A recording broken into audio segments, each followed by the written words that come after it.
Mi nombre es Víctor Robles, saben ustedes, trabajo en el Instituto Nacional Cardiovascular, trabajo en la Universidad Ricardo Palma, soy profesor de ustedes, eh, estoy coordinando el curso actualmente. eh, bueno, empezamos. Enfermedad coronaria. Estos son los tópicos que pide el sílabus. Yo no he modificado el sílabus porque el sílabus lo pasaron de año tras año. Cuando el coordinador anterior, el doctor Nieto, se enfermó, me llamó un día el doctor Casquero y el director de pregrado y me dijo que iba a asumir la coordinación. Así que esta metodología de enseñanza viene mm, desde años pasados. Yo creo que hay que modificarlo un poco, hay que hacer algunos cambios que será ya para los ciclos subsecuentes, porque ahora ya no podemos cambiar, ya está publicado esto. Antes de hablar sobre la fisiopatología, vamos a hablar un poco de la epidemiología, que es muy importante. La enfermedad coronaria es una enfermedad que compromete a grandes grupos poblacionales.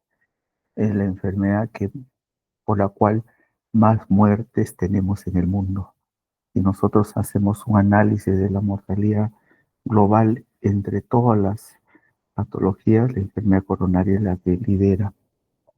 Entonces acá vemos un cuadro que se publicó en una revista española que hace un- un- una prevalencia de los pacientes que tuvieron infarto entre el 2007 y 2010 y se ve que de- el pico de personas o del grupo etario que sufre es mayores de 80 años. Pero se ve como la curva en los varones es sumamente ascendente. A partir de los 60 hasta los 80 años sube, incrementa. El grupo etario en mujeres también se incrementa, pero no a la magnitud del grupo etario de varones, ¿no? Y este otro cuadro se publicó en la última guía de cirugía de revascularización coronaria de Norteamérica, el año 22, y se ven que es casi lo mismo. Grupos que sube rápidamente, a los 80 años llega el pico, y de ahí desciende porque la esperanza de vida también desciende. Tanto hombres como mujeres se elevan. Si regresamos, se ve que en el grupo etario de entre 60 y 79 años en la mujer se incrementa un poco más, ¿no? Bueno, seguimos. Este es un gráfico antiguo en el que se ve el pico de la enfermedad coronaria en un país de Europa. Se vio que más o menos en el año 2004, 2005, que llegó a un predominio de que las personas sufrían enfermedades coronarias. Pero progresivamente el número de personas ha ido disminuyendo. Pero ¿por qué ha disminuido si nosotros seguimos viendo hipertensión, pacientes con tabaco, pacientes obesos, sedentarismo? Este descenso del número de personas afectadas por enfermedad coronaria disminuye porque vamos cambiando los hábitos a nivel, el control de los factores de riesgo, como les voy a enseñar. Este es un trabajo que se realiza a nivel de Perú, que se publica en la revista que tiene el instituto, un grupo de investigadores de que trabajan ahí, y se ve el sexo en el hombre siempre predomina sobre las mujeres, muy parecido a los estudios americanos y europeos, muy parecido, ¿no? Y la edad, si después ustedes ven las cifras en la barra, cuanto mayor edad, mayor probabilidad de tener enfermedad coronaria. Es muy parecido al anterior. Si nosotros vemos en nuestro país cuáles son los departamentos o las regiones, ahora se habla más de regiones, las regiones que más tienen mayor cantidad de eventos de infarto, vemos pues que está Lima, Callao, Arequipa y la región de Iquitos. Predomina más sobre el resto del país, ¿no? Diferencia de Cerro de Pasco, eh, pues, Cajamarca, Madre de Dios, Puno, Abancay, que son los lugares donde menos hay.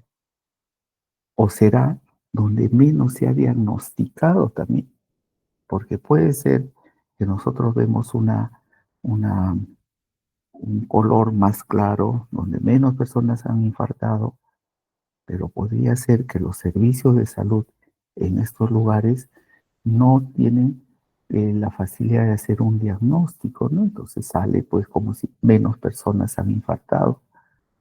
Pero más o menos eso es lo que se publica el año 23. A nivel del mundo, ¿cómo está el Perú a nivel del mundo de la enfermedad coronaria? Nosotros, si vemos Perú, está en un verde claro, que está en un nivel que no es malo ni bueno, porque los países donde el color es verde más oscuro es donde menos enfermedad coronaria se tiene, como es grandes zonas en Estados Unidos, Canadá, Alaska, zonas de Europa como España, Italia, Portugal, las zonas nórdicas, tienen menor número de pacientes que sufren infarto y miocardio. O sea, nosotros estamos en una región que no es mala ni buena, deberíamos estar en una mejor condición. Eh, Países a nivel de Sudamérica donde tiene mejor condiciones, pues es Chile y Uruguay, ¿no? Y peores Venezuela, México y varias regiones de Centroamérica. Todo eso les digo porque cuando hacemos la revisión de la OMS de las principales de causa de muerte en el mundo en el año 2001, lideraba la enfermedad coronaria isquémica en muchas regiones, en Estados Unidos, Europa, en Latinoamérica, el año 2001. Este gráfico es del año 2019, donde, bueno, hay del 2020 y del 2019, donde la cardiopatía isquémica sigue liderando la principal causa de muerte en el mundo. Como ven, sigue liderando. Y este es el último gráfico que no hay. Este es un gráfico publicado el año 23, porque han hecho la recopilación de la OMS. No hay cifras del 23 ya publicadas ni del 24, ¿no? Pero a pesar, esto fue las principales causas de función el año 2021. La enfermedad isquémica del corazón sigue liderando como principal causa de muerte en el mundo. Y el COVID en esos años, por la gran pandemia, era el segundo lugar. O sea, todo eso yo les explico porque tenemos que combatir los factores de riesgo cardiovascular. Muchas personas, nosotros incluidos los que ustedes que están escuchando, tienen familiares, amigos que han muerto por enfermedad coronaria. Y muchos de nosotros, por estadística, lo vamos a sufrir. Entonces, ¿qué son los factores de riesgo cardiovascular, no? Son algunas características biológicas, hábitos, estilos de vida que aumentan la probabilidad de sufrir esta enfermedad, de sufrir una enfermedad cardiovascular. El tener un factor de riesgo o dos o tres no significa que vamos a hacer la enfermedad coronaria isquémica, sino tenemos mayor probabilidad de hacerlo. He estado revisando, hay algunos cuadros que van juntando puntajes, edad, sexo, factores de riesgo, el tabaco, diabetes, entonces hace un cuadro y al final dicen tu probabilidad de tener La enfermedad coronaria es tanto. No lo he publicado porque no está muy aceptado a nivel mundial, ¿no? Entonces seguro vamos a tener mejores índices. Entonces tenemos que combatir estos factores de riesgo. Nosotros, en su trabajo diario como médicos. Entonces, estos factores de riesgo cardiovascular, nosotros los dividimos en dos grupos, aquellos que se pueden modificar y aquellos que no se pueden modificar. Los que no se pueden modificar es, por ejemplo, pues la edad, ¿no? Nadie, pues, tienes 60, nadie va a cambiar tu edad. Tienes 22, tienes 40, es algo que no. El sexo, biológicamente tenemos un sexo, ¿no? Entonces, eso no lo podemos cambiar. Hay algunos antecedentes a nivel de cromosomas donde tenemos algunas alteraciones metabólicas, ¿no? Entonces, tal vez podamos modificarlo con algún tratamiento, ¿no? Pero los factores de riesgo no modificables generalmente son el sexo y la edad. Los modificables son aquellos que podemos cambiar por estilo de vida, cambiando hábitos, por ejemplo, el tabaco. Dejamos de fumar, controlamos un factor de riesgo. Nunca fumemos, ese es el objetivo, ¿no? El dislipidémico, ¿no? Que tiene colesterol, las cifras de LDL muy elevadas, ¿no? Entonces hay forma de combatir eso con dieta, con fármacos, ¿no? El diabético, ¿no?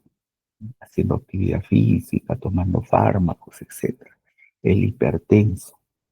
Entonces, estos sí son factores de riesgo modificables que podemos modificar. Este es otro cuadro que publican en la última guía de revascularización de miocardio de Norteamérica, que dice que estos factores de riesgo son los factores de riesgo tradicionales, ¿no? Ya sabemos. Pero hay algunos factores de riesgo que lo dicen los psicosociales, que también tienen importancia, porque múltiples vemos pacientes que no son hipertensos, no son diabéticos, son jóvenes, son deportistas, no tienen antecedentes familiares de sufrir infarto o enfermedad coronaria, pero lo sufren. Entonces se ha visto algunos factores de riesgo que le llaman los psicosociales, ¿no? El nivel de ingreso, dónde trabajo, dónde vivo, cuál es mi trabajo, etcétera, etcétera, ¿no? Entonces todo eso nos lleva a que entendamos la fisiopatología. ¿Y cuál es la causa de la enfermedad coronaria? La placa ateromatosa. Este es un cuadro que publica en la última guía europea de revascularización. Entonces, el paciente comienza pues teniendo dolores precordiales que cada día son mayores. Eh, si no buscamos una ayuda médica, terminamos con una disfunción del corazón, falla cardíaca, muerte, disfunción multiorgánica, ¿no? Y la enfermedad del miocardio, sobre todo, es la estructura de la placa ateromatosa. Este es otro gráfico publicado por Nagabi, en el cual se ve la evolución de la placa ateromatosa. Al inicio se ve una arteria normal, pero debajo el endotelio vascular se va depositando una serie de elementos, lípidos, etcétera, que van obstruyendo progresivamente esa luz vascular. Al final se causa una obstrucción severa, total, y el paciente puede infartar. El infarto, que significa muerte celular. Y si la arteria comprometida es importante, entonces podemos tener un infarto, un paro cardíaco, una fibrilación, una ruptura cardíaca, etcétera, y muerte del paciente. Este es el desarrollo, ¿no? de la progresión de la placa hasta su obstrucción. Pero a veces en ese desarrollo de la placa puede comprometerse, puede complicarse la placa ateromatosa, que no está causando una obstrucción severa, pero se complica, se expone. ¿Y qué pasa? Se forma la agregación plaquetaria, la formación de trombos y produciendo obstrucciones súbitas. Por ejemplo, hay pacientes que nunca han tenido sintomatología, nada, caminan, juegan, hacen deporte. Súbito dolor precordial, infarto y a veces muere.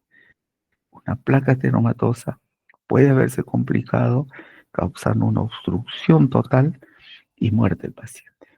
Esa complicación de la placa ateromatosa en forma súbita se llama los síndromes coronarios agudos, como vamos a ver. Entonces, la placa ateromatosa es la causante de la enfermedad coronaria isquémica. ¿Cómo evitamos que la formación de esa placa ateromatosa? Controlando los factores de riesgo, ¿no? Pues no fumando, controlando la diabetes, controlando el sobrepeso, controlando la hipertensión, ¿no?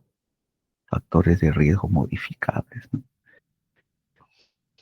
Es un gráfico que dibuja, que se ve un texto muy famoso de cirugía cardíaca, donde se ve pues la luz vascular en el grado A, se ha roto la placa y se ha formado un trombo.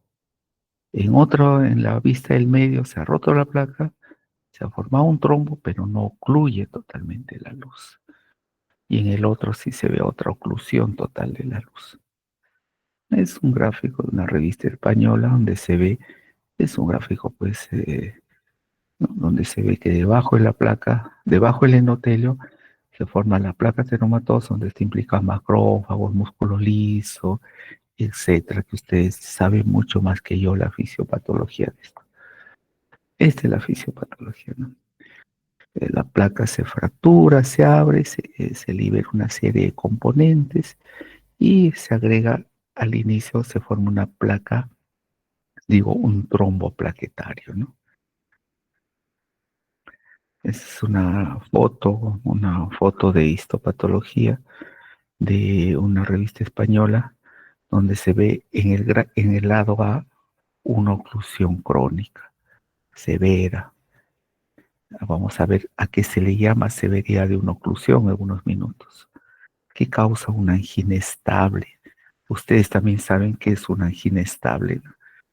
La angina estable es aquella que es un dolor precordial o retroesternal, irradiado o no al hombro, a la espalda, al maxilar, que se presenta cuando estamos en una actividad física, cuando estamos en un aumento del estrés y calma con el reposo. Esa es la angina estable, esa triada, ¿no? Y la angina inestable es aquella, la angina estable, estamos hablando de la, de la triada, pues, conocida, estándar, ¿no? Pero hay una angina inestable que es cuando el dolor no calma, sigue y a veces se agrega cambios hemodinámicos como caída de la presión o aumento de la presión también por el dolor, con, con, con aumento de frecuencia cardíaca, si se complica más hay edema de pulmón, cae la saturación de oxígeno, etcétera, etcétera. Entonces, en el lado B se ve que esa placa en desarrollo, que no hay una obstrucción crónica, se rompe. Se expone el material que está debajo del endotelio y se forma la agregación plaquetaria. ¿Qué es el signo que nos da esa obstrucción? Que puede ser crónica, progresiva o súbita. Es un dolor torácico que se llama angina. Es un dolor, pues ustedes saben, ¿no? Retroesternal, opresivo, irradiado, con cambios neurovegetativos, etc. Pero todo dolor torácico no es un dolor de angina, puede ser múltiples cosas. Puede ser una condritis, una fractura de costilla, porque el corazón, ustedes saben, anatómicamente, como han visto en la clase de anatomía, las clases de anatomía que han tenido y lo que han tenido en la primera clase de ahora, el corazón es un órgano, está rodeado de muchos elementos, ¿no? En abajo está el diafragma, atrás está la columna, a los lados está el pulmón, del pericardio, las pleuras, delante está el esternón, debajo del diafragma está el páncreas, etcétera, etcétera, ¿no? Entonces, cualquier estructura que rodea el corazón puede doler por una patología y darnos dolores parecidos, ¿no? En pulmón, una embolia, un neumotórax. en la aórtica, unas disecciones. Bueno, léanlo todo eso, ¿no? Que ustedes deben saber. Hay causas psicógenas, teniendo dolor, doctor, me duele acá, se aplastan y les duele, tú le aplastas y les duele, pues eso no es un dolor pues, de tipo anginoso, ¿no? Pero hay a veces diagnósticos muy complejos de hacer, sobre todo en la embolia pulmonar, en las disecciones aórticas, que también a veces se ve cambios eléctricos. Entonces tenemos que saber diferenciar, ¿no? ¿Cómo diferencio el dolor que me está contando el paciente, si es de origen cardíaco o no lo es? Entonces tenemos que hacer la anamnesis, el examen físico y algunos estudios. Bueno, esa es la clase, la angina crónica, ustedes saben, ¿no? Clasifica en cuatro, uno, dos, tres, cuatro. Uno es cuando tienes enfermedad coronaria, pero no tienes ninguna alteración en tu capacidad física. Dos es cuando hay leve, por ejemplo, cuando corres, te agitas, te vas a paso rápido, te duele el pecho, ¿no? Tres es cuando haces actividades cotidianas y te limitas a ir al baño, subir las escaleras, levantarse, amarrarse los zapatos, el paciente le duele el pecho. Y cuatro es pues, cuando ya pequeña actividad física, ¿no? Están en reposo, están con dolor a veces. Entonces, ¿cómo hacemos el diagnóstico de esta enfermedad coronaria? Así como en la enfermedad valvular, hay una serie de estudios invasivos, no invasivos para el diagnóstico de enfermedad valvular. En la enfermedad coronaria también hay una serie de estudios no invasivos e invasivos. Este es un gráfico de las arterias coronarias, publicada en la revista de revascularización. Tenemos dos arterias coronarias, derecha e izquierda. La izquierda tiene un tronco que se divide en dos, en la descendente anterior y la circunfleja. La derecha va por el lado borde derecho del corazón, entre el ventrículo y atrio derecho, y va a la base que se divide en la descendente posterior y ventricular, ¿no? Y la izquierda, el tronco en una descendente anterior y una circunfleja. ¿Cuál de ellas es la más importante? La que tenemos que saber que es básico en la circulación coronaria es la descendente anterior, la arteria principal, porque esta descendente anterior irriga el septum, irriga el ápex cardíaco, irriga la parte lateral del corazón por las diagonales. Este es un gráfico que les quiero mostrar, el score syntax. ¿Qué es el score syntax que usan mucho los cardiólogos? Es un score que se hace después del cateterismo cardíaco y se va marcando las diferentes lesiones que tiene en las coronarias. Es un poco complejo hacerlo, pero eso no lo vamos a aprender ahora, eso lo hacen los residentes, los asistentes. Cuanto mayor es la enfermedad coronaria, mayor es el puntaje syntax. Entonces acá hay un gráfico que dice mortalidad a los 4 años. Cuanto mayor es el score syntax, o en otras palabras, mayor el compromiso coronario, la supervivencia del paciente disminuye. Cuando tenemos score quirúrgico o de intervencionismo, nosotros le decimos para que pase a cirugía, generalmente el score 23, más de 23, opéralo, ¿no? Porque mayor compromiso, menor probabilidad de hacer angioplastías, pero han visto que cuando es 40, 50, 80 puntos de score cintas, el paciente a los 4 años muere.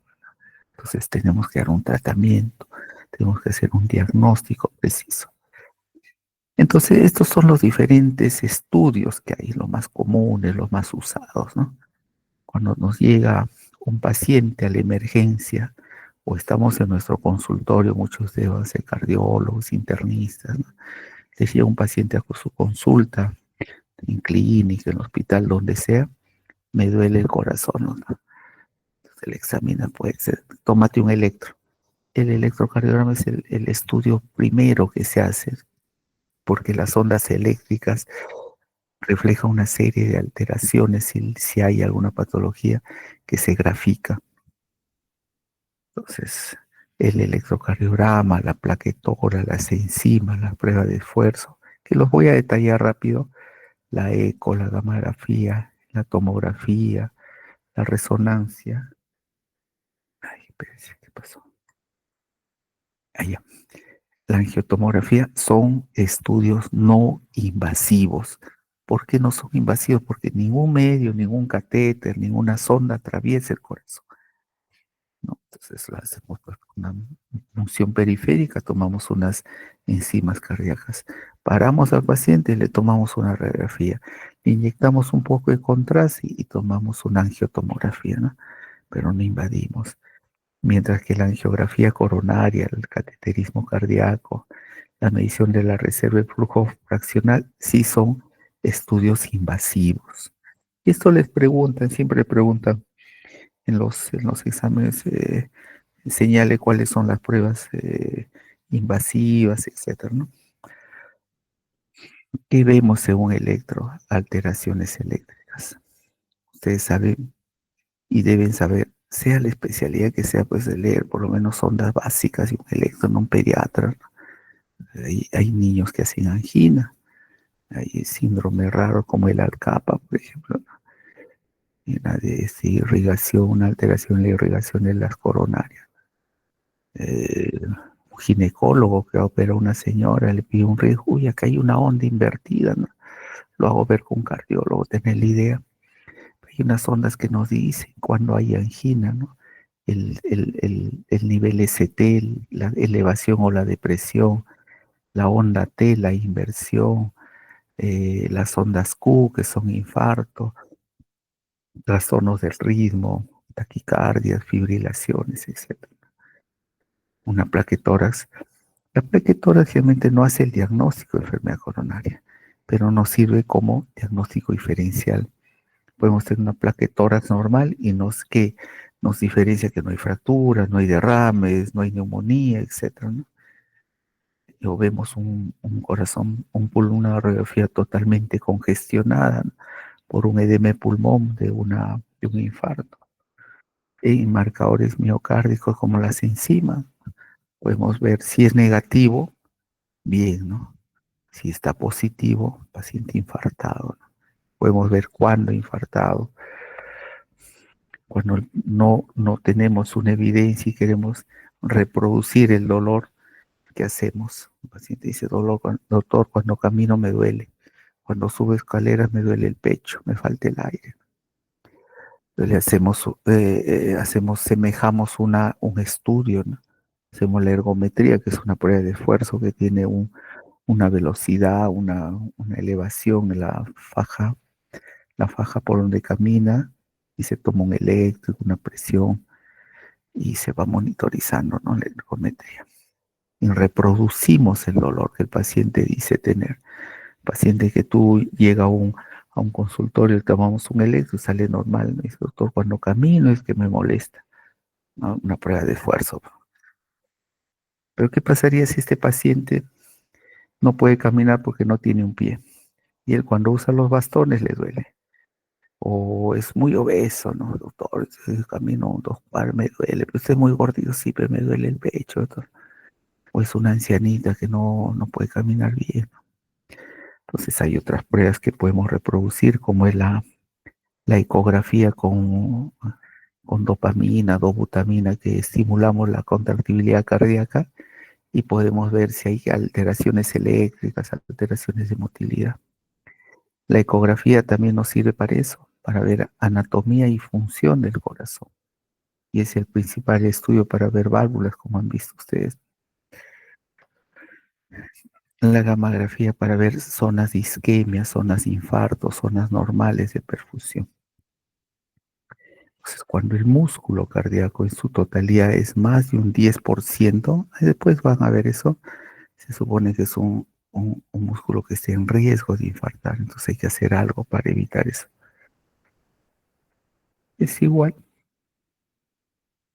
si ven la flecha, podemos ver que la zona de oclusión coronaria es en el inicio del descendente anterior y esa descendente anterior irriga el ápex y podemos ver por las flechas que el ápex está poco irrigado.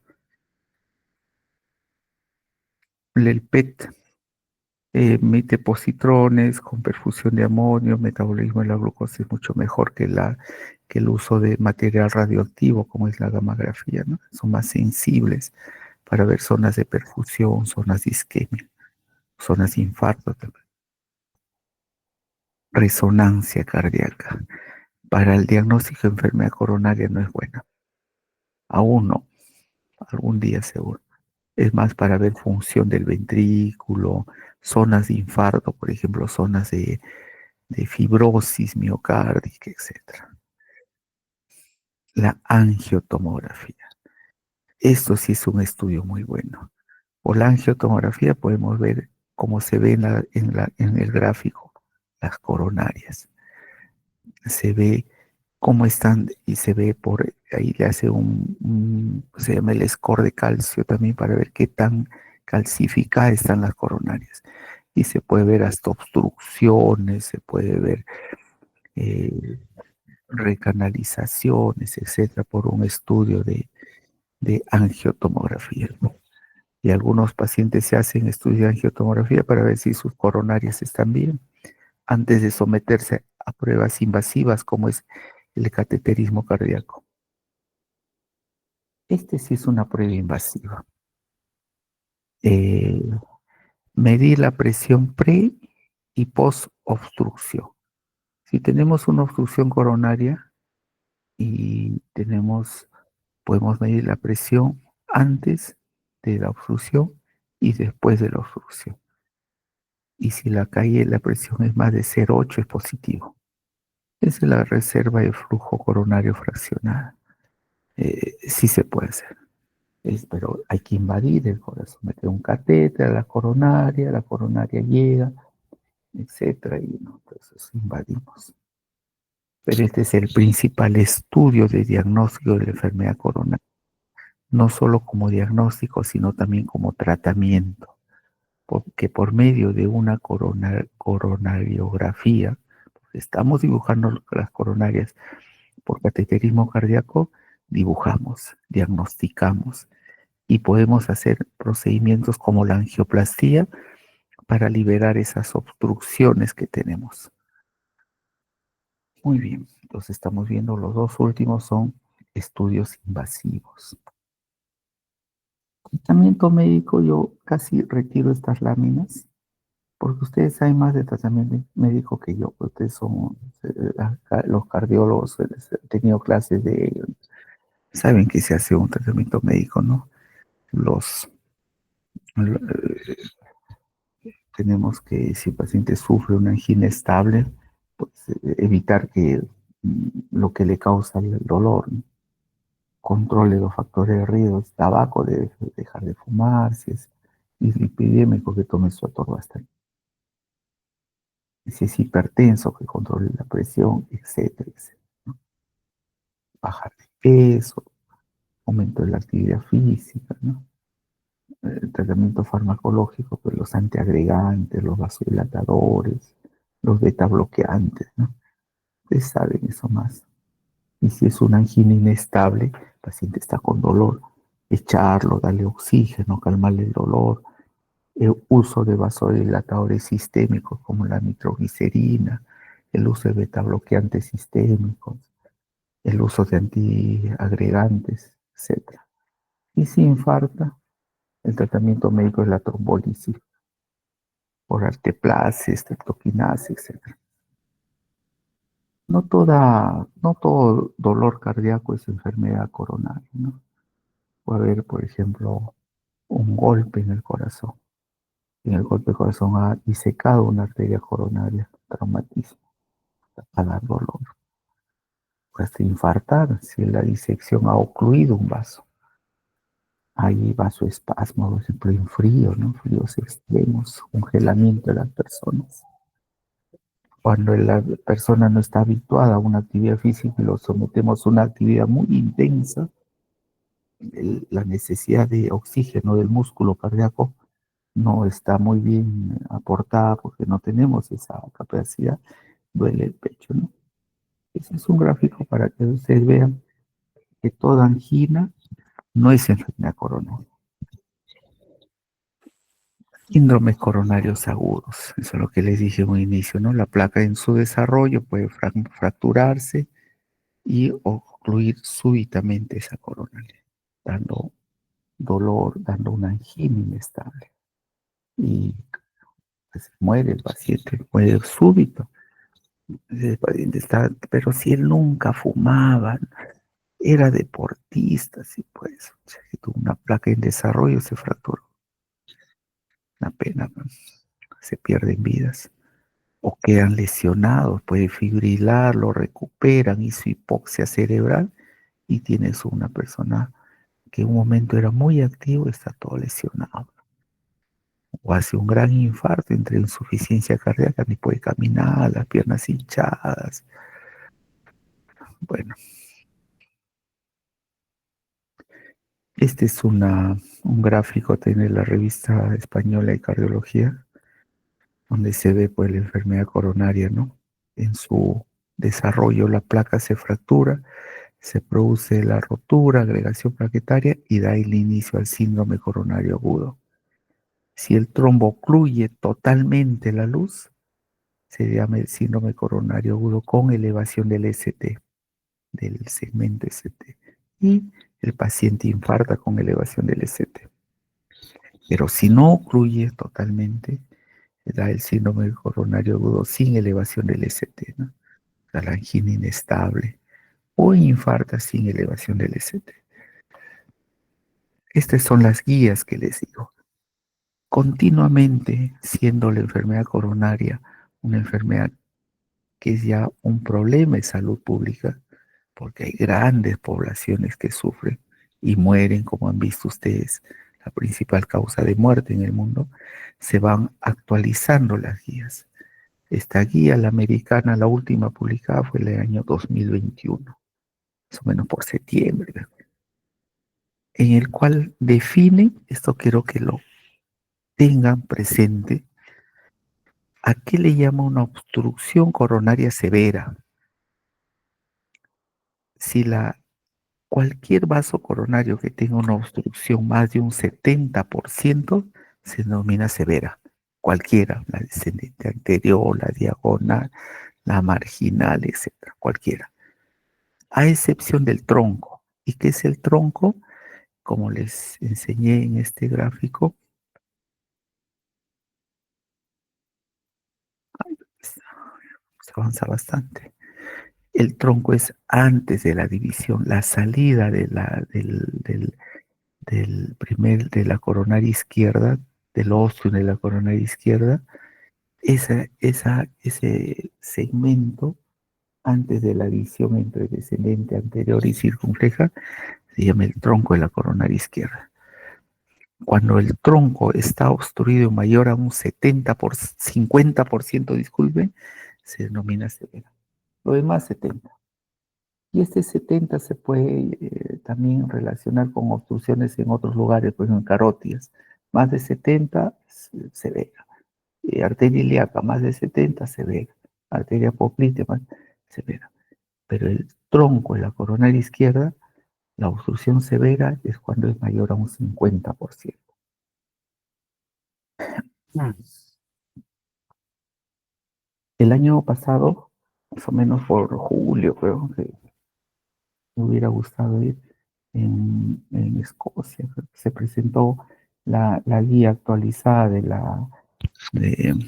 de la guía europea de la enfermedad coronaria crónica, ¿no? Los síndromes coronarios crónicos.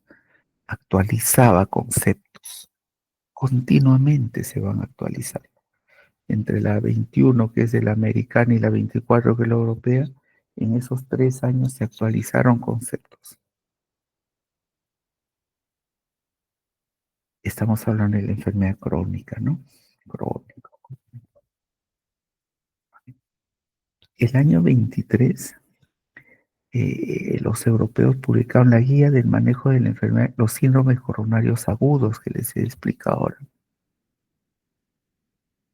Y los americanos este año, hace pocos meses, hace pocas semanas, han publicado la guía del manejo de los síndromes coronarios agudos. O sea, aún está en imprenta, pero ya lo podemos descargar por vía online. O sea, son conceptos que cambian continuamente, porque si la clase del año pasado yo les daba, a lo mejor esa clase ya no servía, porque los conceptos ya variaron. Entonces son conceptos que se van actualizando continuamente, continuamente. Es por eso que ustedes ven que ellos tienen menos enfermedad coronaria que nosotros, a pesar de que ellos tienen otros estilos de vida, pero tienen menor enfermedad coronaria. Su población sufre menos. Tratamiento de la enfermedad coronaria. Ya está, falta poco, no se canse. La enfermedad coronaria. Ya obviemos el tratamiento médico, no estamos hablando de tratamiento médico, estamos hablando del tratamiento ya intervencionista o quirúrgico.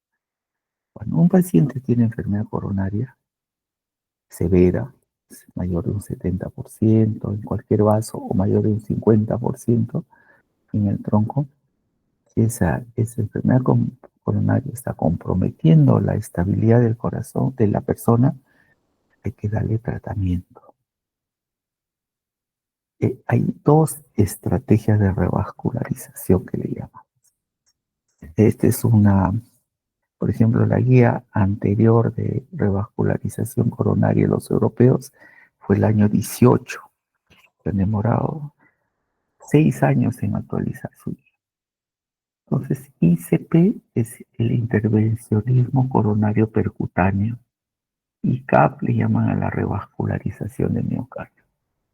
El ICP o intervencionismo coronario percutáneo es aquel procedimiento que por medio de guías, balones, revascularizamos al paciente.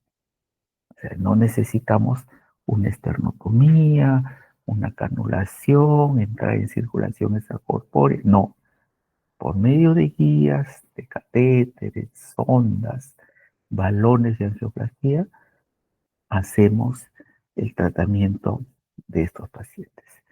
Pero si ustedes leen acá, hay cosas a favor y cosas en contra, ¿no? A favor de uno y a favor de otro. Un poquito les voy a desarrollar para que tengan los conceptos más precisos, ¿no? Por ejemplo, cuando les dije del factor syntax, a favor del intervencionismo cuando el syntax es menos de 22, de 0,22. Pero cuando el syntax es mayor de 23, se supone que la enfermedad coronaria es más severa. Es mejor la cirugía. Cuando son pacientes jóvenes, cuando son pacientes diabéticos, cuando la fracción de eyección, la función ventricular está disminuida, estamos a favor de la cirugía. Léanlo esto un poco para que tengan el concepto. Cuando un procedimiento está a favor y cuando el otro procedimiento está a favor de cada uno de ellos. Este cuadro quiero que sepan. A lo mejor les preguntamos en el examen. Porque es importante para que sepan. Porque es una clase de cirugía, no es de cardiología. La revascularización quirúrgica mediante cirugía de bypass coronario se considera en diversas situaciones clínicas. Porque mejora el flujo sanguíneo, ¿no? Y alivia los síntomas. Las principales indicaciones, ¿no? Obstrucción del tronco. Les dije, cuando el tronco es mayor de un 50%, es severo. Es que el tronco es el origen de las dos ramas coronarias circunfleja y descendente anterior que llevan sangre a todo el ventrículo izquierdo. Entonces, todo el ventrículo izquierdo está amenazado si hay enfermedad de tronco. Tenemos que liberar esa obstrucción. Hay dos estrategias, han visto ustedes, el intervencionismo y la cirugía. Ahora están haciendo intervencionismo en tronco en las coronarias.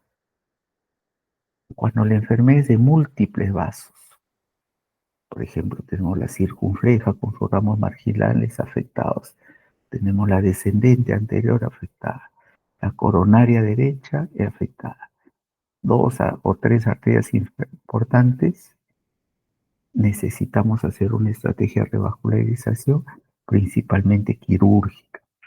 Se puede poner muchos stents, pacientes 7, 8 stents, pero a veces la cirugía es mejor.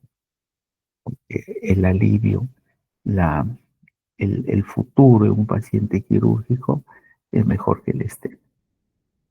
Acá dice Fraxin que son 40, pero este es un autor, ¿no? Pero otros autores dicen 35%, como han leído en la guía. Lesión propia de la arteria descendente anterior. La arteria descendente anterior les dije que es la arteria más importante de la circulación coronaria. Entonces, si tenemos una obstrucción proximal a esa arteria, hay que hacer algo. Y ese algo, lo mejor es la cirugía. Cuando hay isquemia severa, el paciente puede tener enfermedad difusa, no muy... vemos que sí tiene, pero no sé, solo es un vaso, es una marginal y una derecha, la DEA no tiene, hacemos una prueba de perfusión. Y les dije que cuando es más de un 10% el porcentaje de isquemia diagnosticado en esta prueba de perfusión, tenemos que hacer algo. Más de 10, porque el 10 es bastante, 10% el músculo cardíaco, al, al, al, al infartarse, pues deja secuelas, ¿no? Angina inestable. Eh, eh, Cuando el paciente pues tiene una angina inestable y no podemos darle un tratamiento adecuado por medio de intervencionismo, pasamos a cirugía, ¿no? Porque a veces no se puede por lesiones severas, bifurcaciones, etcétera, ¿no? Cuando las angioplastías se complican, se trombosa, reserva estenosa, pasan a cirugía los pacientes. Otros, los diabéticos, la insuficiencia cardíaca, la anatomía coronaria no adecuada para la angioplastía, es mejor la cirugía. En los diabéticos es mejor la cirugía que la angioplastía. Pacientes con disfunción cardíaca. Les voy a corregir este cuadro, ¿ya? Espérense un ratito, doctores. ¿Qué es de ustedes? Es esto.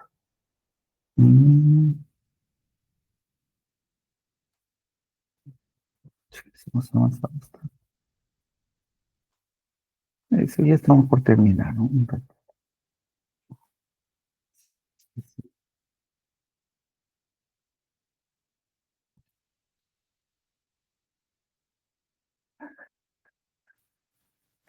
Ahí está mejor. Es, porque ustedes se lo van a llevar después esto.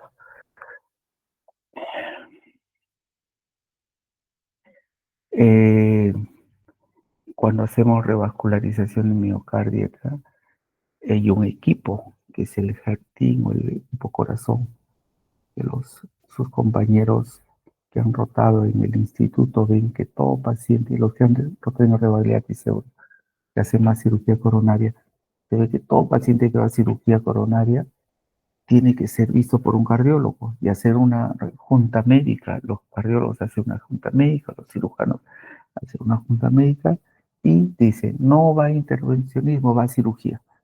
Y pues es un equipo, ¿no? Eh, bueno, esto lo que...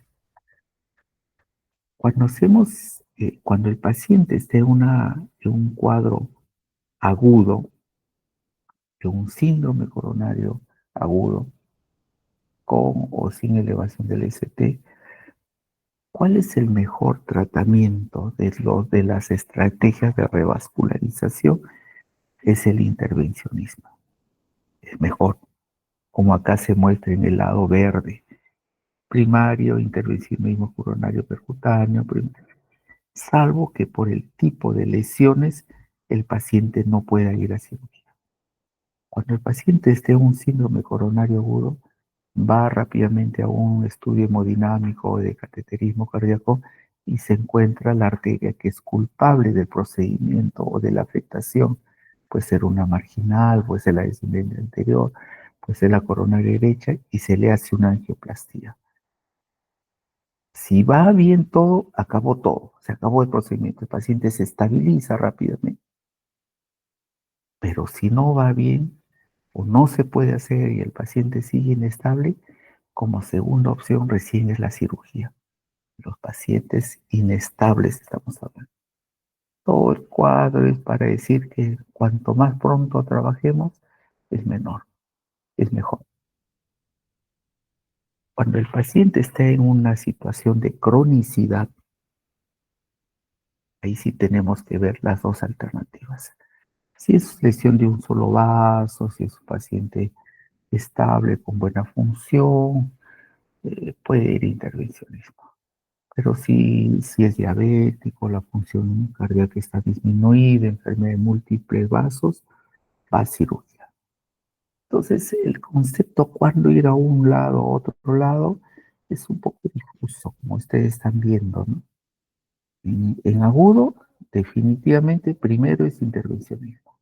Pero en el crónico, a veces con intervencionismo, si es un solo vaso, el paciente es bueno, no diabético, podemos hacer el procedimiento. Si no, va a cirugía. Angioplastia es como le digo, una estrategia de revascularización. Es, es una difícil de entenderla. Una obstrucción severa, pasas un catéter, inflas un balón, liberas la obstrucción y le colocas un stent. Y el paciente liberó su obstrucción. Se recupera y si es un cuadro agudo, se estabiliza hemodinámicamente.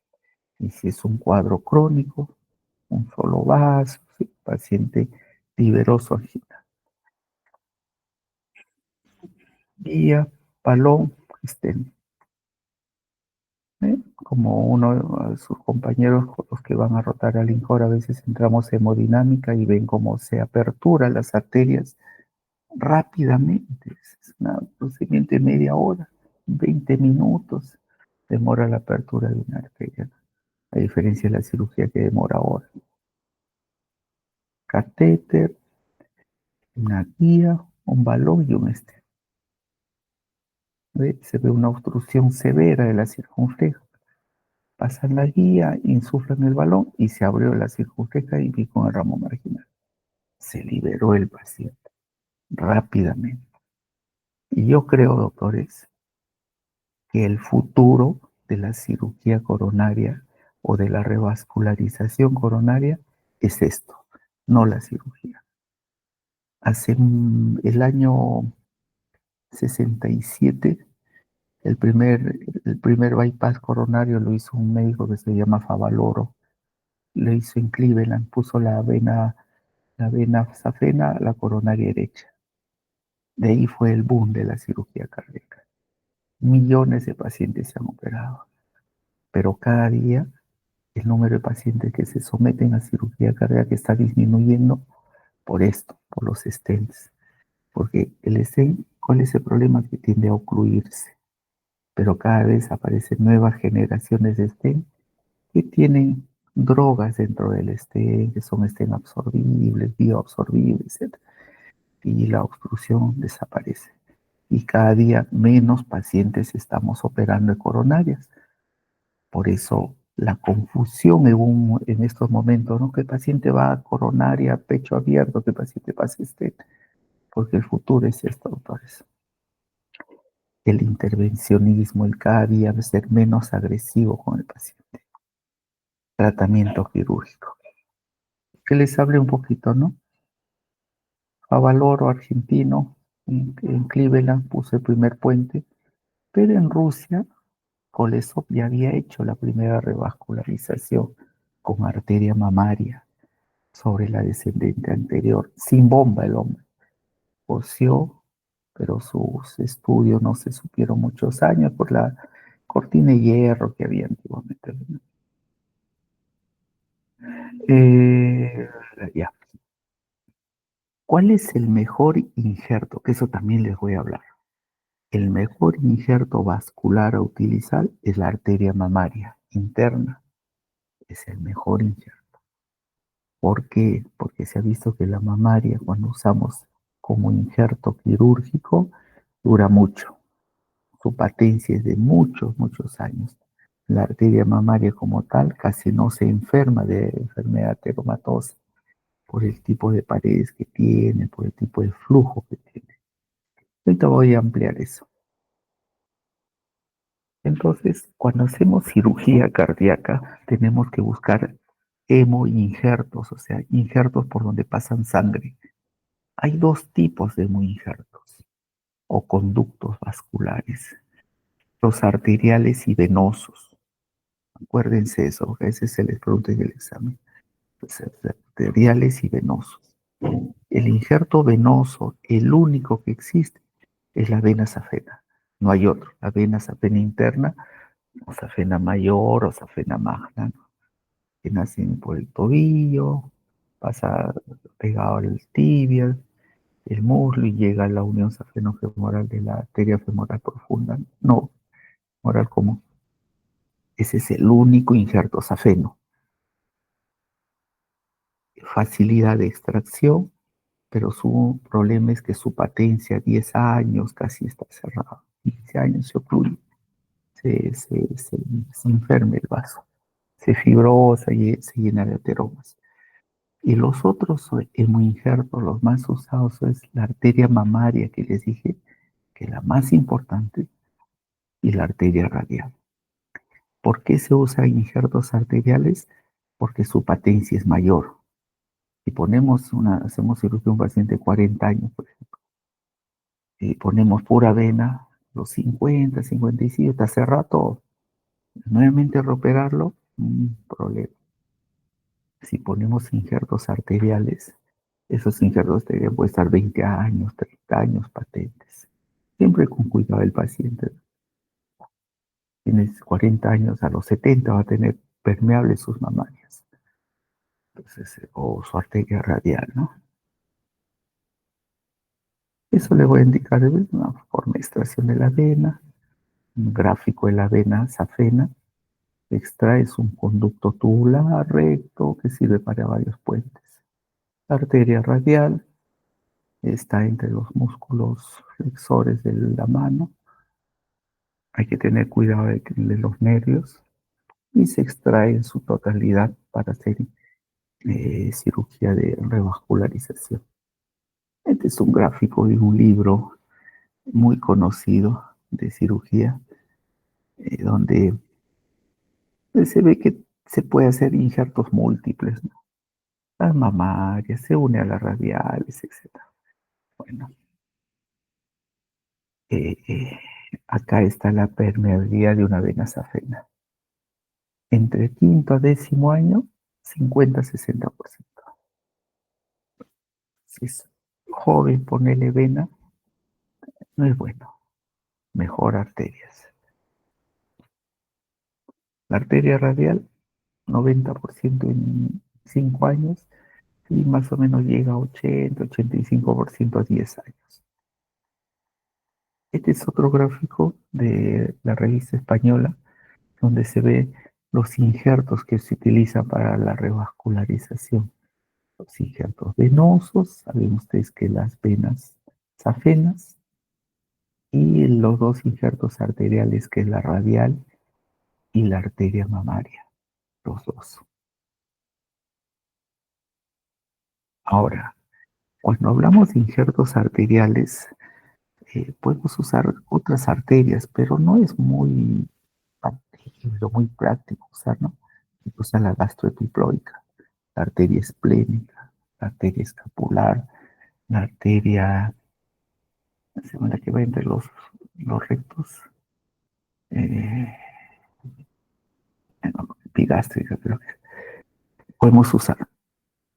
Pero sacar un vaso, porque si saco la arteria esplénica va a ser una esplenectomía. Si saco la arteria gastroepiploica tengo que abrir el abdomen.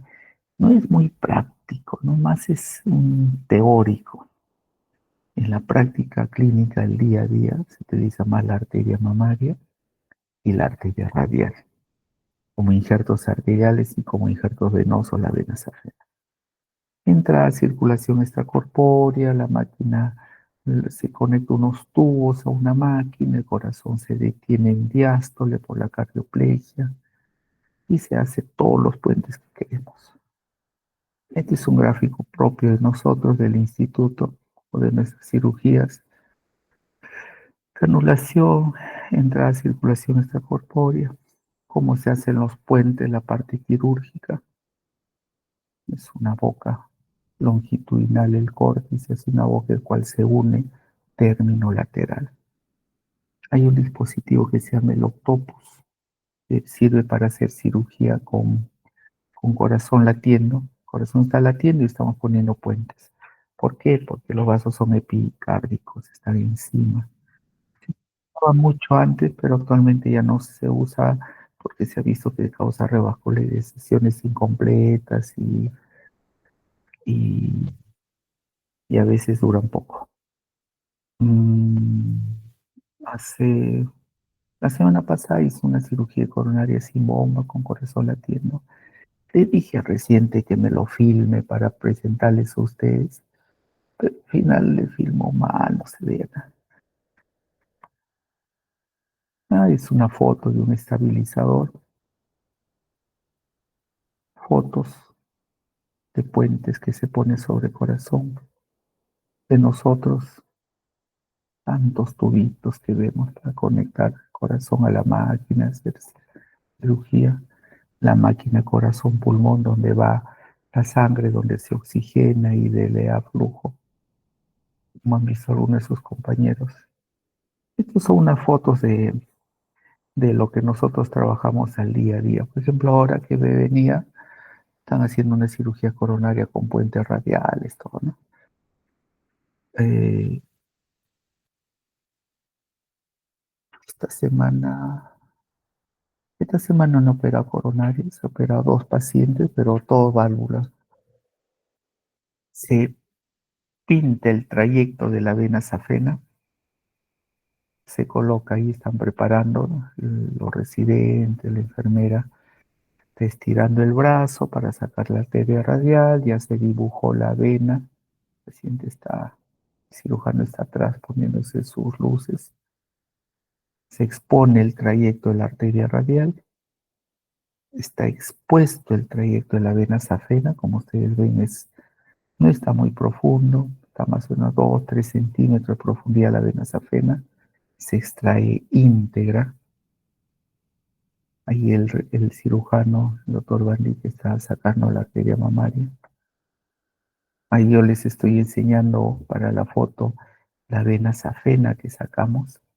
Ahí estoy yo, es un segmento largo de vena safena. Nos sirve para unos 3 puentes más o menos.